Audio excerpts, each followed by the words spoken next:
85% of people struggle with low self-esteem, often linked to negative self-talk at some point in their lives. Now, that's a number big enough to stop us in our tracks and ask, what's going on in our minds? Today, we're diving deep into a topic that is as challenging as it is transformative: killing your negative thinking. This isn't just about silencing that inner critic. It's about empowering ourselves to live more fulfilling lives. In the world of Stoicism, we find a profound understanding that our thoughts are not mere whispers in the mind. They are the loud voices that dictate our happiness and suffering. Stoic wisdom teaches us that, while the world might not bend to our will, our perception of it is entirely up to us. The Stoics weren't just ancient philosophers. They were the ultimate mental warriors, battling against the tyranny of uncontrolled thoughts and emotions with rationality and inner calm. Today, I'm here to guide you through understanding how these negative thoughts impact us and to explore practical Stoic strategies to combat them. We'll learn how to harness the power of our minds to construct a life not bound by the chains of negativity, but propelled by the virtues of wisdom, courage, justice, and temperance. If you're skeptical, I encourage you to stay with me. This might challenge some of your deepest held beliefs, but it will also open the door to a new horizon of personal growth. Before we jump in, I invite you to share this video with others who are on their own journey of personal growth and philosophical exploration. If you appreciate the insights we're exploring here and want to support our journey into Stoicism, a simple, free favor I'll ask from you is to hit the subscribe button. Let's get started. Negative thinking isn't just an occasional nuisance or a fleeting bad mood. It's a pervasive issue that can dramatically impact every facet of our lives, from how we feel when we wake up in the morning to the choices we make about our health, careers, and relationships. These thoughts can be debilitating. But what really is negative thinking? At its core, it's a pattern of anticipating the worst, undermining our own efforts, and often assuming we are less capable or deserving than we truly are. Now, why do we fall into this trap? The Stoic philosophers believed that it's not the events themselves that disturb us, but rather our interpretations of these events. Epictetus famously said, "Men are disturbed not by things, but by the view which they take of them." This perspective is at the heart of understanding our problem with negative thinking. It's not necessarily reality that constrains us. It's the lens through which we view our world. Carl Jung's exploration of the psyche provides further insight. He recognized that much of our negative thinking stems from the less conscious parts of our mind, the personal and collective unconscious. Jung wrote, "Until you make the unconscious conscious, it will direct your life, and you will call it fate." By bringing these unconscious beliefs and biases into the light of conscious examination, we can begin to mitigate their control over us. Consider for a moment the impact this has on our everyday lives. When faced with a challenge, negative thinking can make us feel as though we've already lost before we've begun, preventing us from taking the very actions that could lead to success. It's like being in a boat, rowing with all your might, but not realizing you're anchored to the shore. No matter how hard you try, you're not going anywhere. Stoicism teaches us to examine our thoughts critically and logically, to question the validity of these negative assumptions. Marcus Aurelius, in his Meditations, prompts us to reflect on our thoughts with scrutiny and to dismiss those that are irrational or unhelpful. This kind of introspection allows us to detach from harmful thinking patterns and regain control of our mental landscape. Let's not underestimate the influence of our societal and cultural backdrop. In a world saturated with messages of not being enough, not successful enough, rich enough, or smart enough, it's easy to see why negative thoughts can creep in. These messages often find fertile ground in the mind, sprouting weeds of doubt and insecurity that can choke our potential. But Stoicism arms us with the tools to clear out these weeds and cultivate a garden of more supportive, empowering thoughts. This issue of negative thinking is what we're tackling today. It's not just about dismissing or avoiding negative thoughts, but understanding them deeply, questioning them thoroughly, and then replacing them with reasoned, constructive thinking. This Stoic approach isn't just about coping, it's about thriving. By mastering our thoughts, we master our perceptions and ultimately our lives. As we continue, let's keep in mind that each thought we choose to entertain and each one we decide to challenge is a step toward the kind of life we truly want to live. Understanding the origins of negative thinking is essential if we are to address it effectively. This isn't just about identifying bad habits. It's about uncovering the deep-seated roots that shape our perceptions and influence our mental landscape.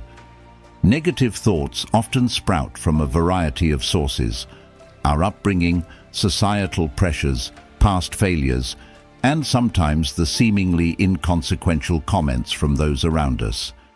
Each of these can plant seeds of doubt, fear, and limitation, which can mature into a persistent state of negativity. From a very young age, many of us are introduced to environments that might not foster positive self-esteem. Consider a child who is repeatedly told they are not smart enough, or an educational system that seems to reward only perfection. These experiences can significantly color our worldview. Aristotle once remarked, "We are what we repeatedly do." Excellence, then, is not an act but a habit. If we apply this thinking to the mind, we see that repeated negative thoughts can become a habit of seeing ourselves and our capabilities in a diminished light. Our own experiences of failure and rejection can serve to reinforce these negative scripts. Every time we face a setback or encounter criticism, it can affirm a negative internal dialogue that whispers, "I knew I couldn't do it." This can turn into a self-fulfilling prophecy, not because we lack capability, but because we begin to act in ways that align with our negative beliefs. Plato's idea that reality is created by the mind, we can change our reality by changing our mind, is profoundly relevant here. By examining and challenging our interpretations of events, we can start to dismantle the foundation of our negative thoughts. Fear also plays a critical role in fostering negative thinking.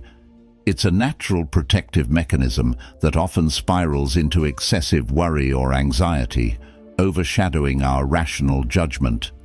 Fear of failure, fear of the unknown, and fear of rejection can all lead to catastrophic thinking, where the mind jumps to the worst possible outcomes. Stoicism offers a tool against this: the premeditation of evils, which involves visualizing the worst-case scenario in detail to lessen its emotional impact when or if it actually occurs. Carl Jung suggested, "Until you make the unconscious conscious, it will direct your life and you will call it fate."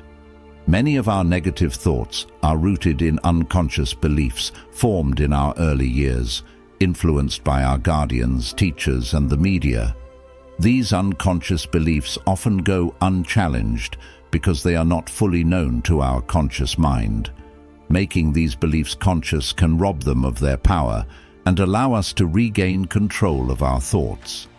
Moreover, societal and cultural pressures cannot be overlooked. We live in a society that often emphasizes scarcity and competition, setting exceptionally high standards that can seem unattainable. This environment can lead to constant comparisons and feelings of never being good enough. Stoicism teaches us to redirect our focus from external validation to internal virtues, encouraging us to measure success by our personal growth rather than by comparison to others. The roots of negative thinking are varied and complex, involving personal history, emotional experiences, ingrained fears, and societal messages. However, by leveraging the wisdom of both Western philosophy and psychology, particularly the Stoic focus on controlling our perceptions and reactions, we can begin to understand and unravel these negative thought patterns. This deep understanding not only helps mitigate their effects, but also empowers us to reconstruct our mental framework in a more positive and resilient way. When we talk about renewing our minds, we're not just suggesting a fleeting attempt to think more positively. We are advocating for a profound and enduring transformation of our internal dialogue. This is about cultivating a mindset that enables us not just to survive, but to thrive. The Stoic philosophers offer timeless guidance on how this can be achieved through the disciplined practice of reflecting on our thoughts and deliberately shaping them to foster resilience and peace. One of the central tenets of Stoicism is the idea that our emotions and reactions are the results of our judgments, which are within our power to change. Marcus Aurelius, a Stoic emperor and philosopher, once noted, "You have power over your mind, not outside events. Realize this, and you will find strength." This powerful assertion reminds us that renewal begins by seizing control of our thoughts, scrutinizing them for accuracy, and then aligning them with our true intentions and values. Aristotle also provides a valuable perspective here.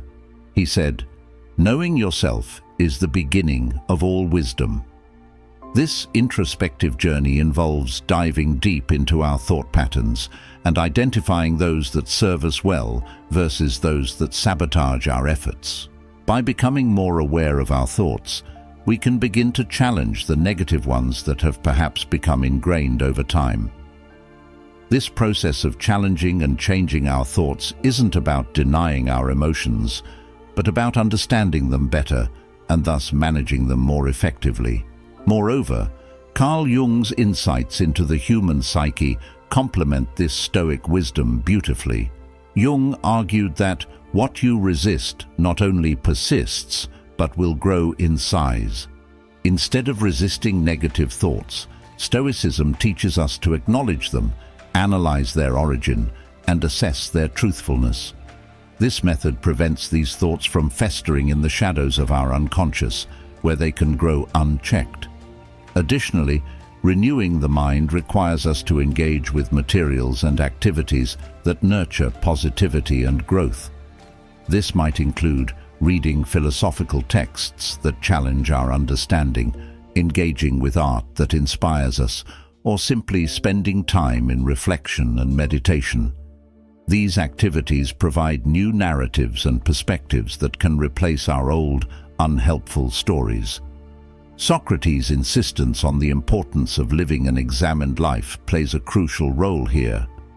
By continually examining our beliefs and the thoughts that stem from them, we engage in a process of mental renewal that keeps our minds agile and our spirits aligned with our philosophical goals.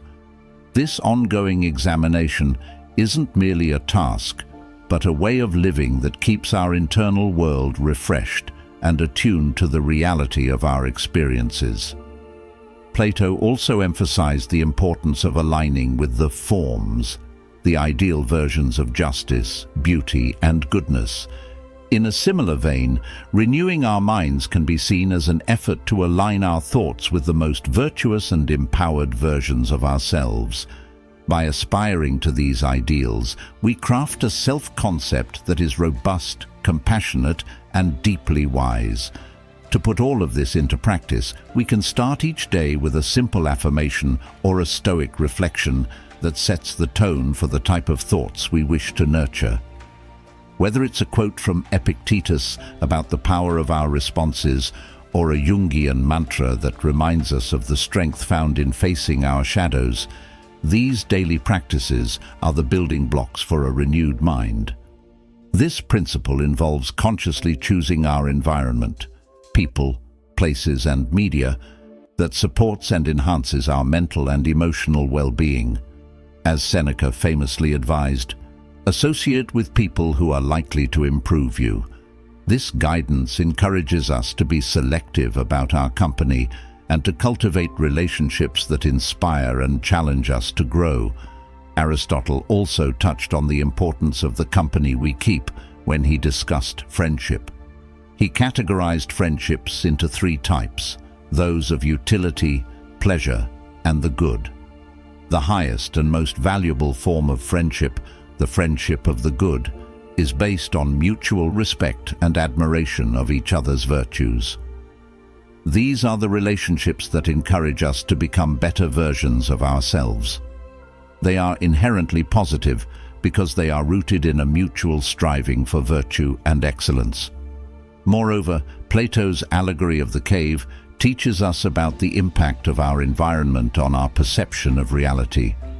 Those who lived in the cave believed shadows cast on the walls were reality, because that was all they had been exposed to. When one of them escapes and sees the world outside, he realizes the limitations of his understanding and becomes capable of achieving a higher state of knowledge. This metaphor beautifully illustrates how expanding our surroundings to include positive and enlightening influences can profoundly change our perspective and understanding. Carl Jung's ideas about the collective unconscious and archetypes also provide insight into the importance of surrounding ourselves with positivity. According to Jung, our psyche is influenced by shared memories and ideas that form the collective unconscious. These shared cultural elements shape how we perceive the world and ourselves. By choosing environments that are supportive and positive, we can influence the archetypes that dominate our personal narratives, shifting from those that emphasize fear and inadequacy to those that embody strength and self-actualization. In practical terms, surrounding ourselves with positivity means more than just being around cheerful people. It involves engaging with content and activities that reinforce our philosophical and life goals. It means participating in communities, both online and offline, where discussions are rooted in encouragement and constructive feedback rather than criticism and negativity. It requires us to be vigilant about the media we consume, opting for books, films, and programs that inspire and educate rather than those that perpetuate fear or despair. It also means creating an environment at home and work that reflects the values and virtues we admire. This can be as simple as keeping a clean and organized living space, which, according to Stoic practice, mirrors a clean and organized mind. Or it could involve decorating our spaces with art and symbols that remind us of our philosophical commitments, like courage, justice, moderation, and wisdom. Seneca's words echo through time when he writes, "Hang on to your youthful enthusiasms. You'll be able to use them better when you're older." By surrounding ourselves with positivity, we are essentially hanging on to or cultivating enthusiasms that align with our better natures. This not only enhances our own lives, but also sets a standard and a beacon for others who are part of our circles, thereby creating a ripple effect of positivity. In our journey to overcome negative thinking, the Stoics remind us that understanding and intention alone are not enough. Action is essential. As Epictetus so succinctly put it, first say to yourself what you would be, and then do what you have to do. This straightforward directive underscores a profound Stoic truth. Our ideals must be manifested through our deeds, not just our thoughts. Taking action in the Stoic sense means engaging in behaviors and practices that reinforce our philosophical ideals. It involves making deliberate choices every day that align with our values of wisdom, justice, courage, and moderation. By embodying these virtues in our actions, we challenge the negative thoughts that claim we are incapable or unworthy, thereby rewriting our narrative to one of empowerment and self-efficacy. Aristotle also emphasizes the significance of action in his doctrine of the mean, where virtue is not just a state of mind, but a state of character resulting from the habitual practice of choosing the mean between excess and deficiency. This practice is inherently active. For Aristotle, we become just by performing just actions, brave by performing acts of bravery, and temperate by performing acts of temperance. Thus, action is not merely a demonstration of virtue, it is the very means by which virtue is cultivated. Plato also lends insight into the transformative power of action through his theory of forms, which posits that to know the good is to do the good. In other words, true knowledge, once attained, necessarily results in right action.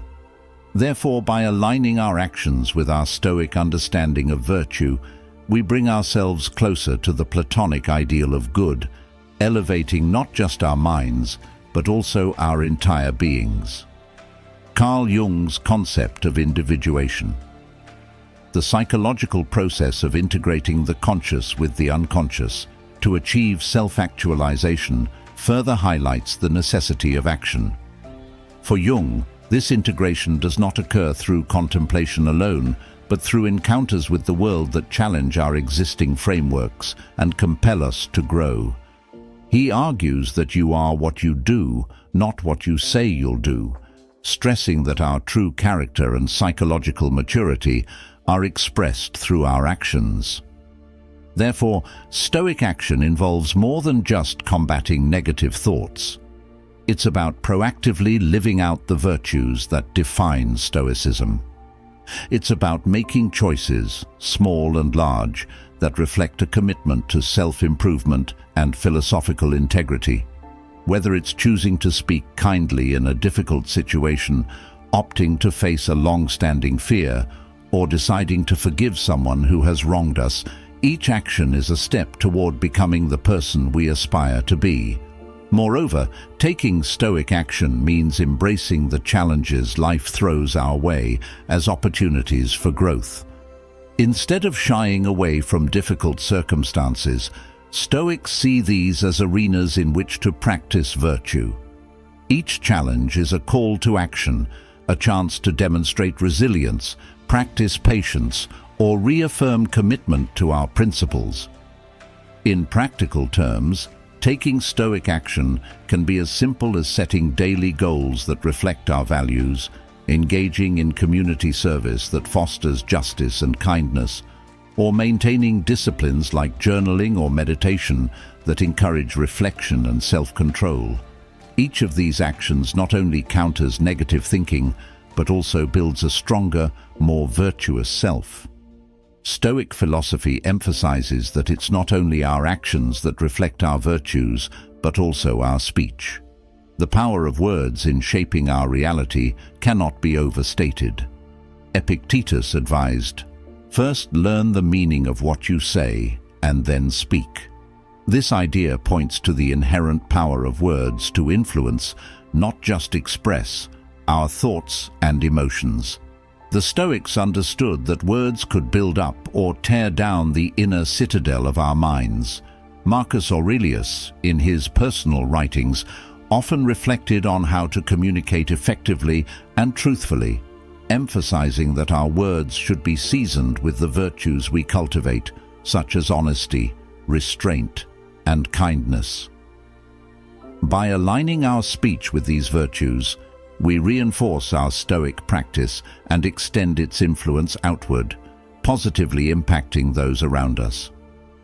Aristotle also contributes to this conversation with his concept of ethos, pathos, and logos, highlighting the persuasive power of speech. He argued that credibility, ethos, emotional connection, pathos, and logical argument, logos, are crucial components of effective communication. For Aristotle, the way we speak and the words we choose not only convey information, but also persuade and mold the world around us. When we speak, we're not just transmitting data, we're influencing opinions, emotions, and behaviors. Plato's dialogues also show a deep appreciation for the precision and impact of words. His Socratic dialogues, for instance, illustrate how Socrates used questions and dialogue to challenge assumptions and reveal deeper truths. Plato shows us that, through careful and considered dialogue, we can guide others toward greater understanding and self-awareness. From a psychological perspective, Carl Jung's theories about the psyche resonate with the Stoic emphasis on mindful speech. Jung wrote extensively about the power of the unconscious and how language can both reflect and shape the unconscious impulses that drive our behavior.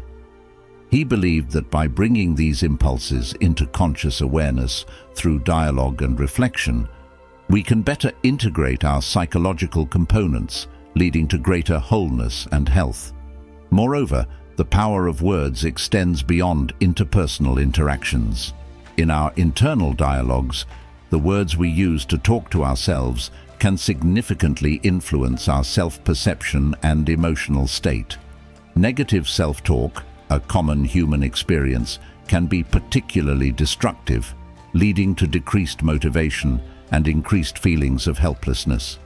Conversely, positive self-talk, grounded in Stoic virtues, can empower and uplift. Engaging in positive affirmations, a practice often recommended in modern cognitive behavioral therapies, aligns well with Stoic exercises. These affirmations are not about deluding oneself with unrealistic statements, but about reinforcing the strength and resilience that come from a Stoic understanding of control and virtue. By affirming our ability to manage our responses and our commitment to living according to our values, we strengthen our Stoic resolve. Therefore, the power of words in Stoicism is not merely theoretical, but deeply practical. It encompasses our dialogues with others, our internal monologues, and even the way we engage with the broader culture. Each word we choose carries weight, building or breaking down, enlightening or obscuring, healing or hurting. As we continue to cultivate Stoic virtues, let us be ever mindful of the transformative power of our words to shape ourselves, influence others, and create a world more aligned with reason, virtue, and wisdom.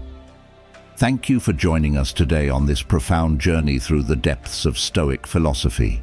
Remember, the words we choose and the actions we take forge the path to a life lived with virtue and purpose.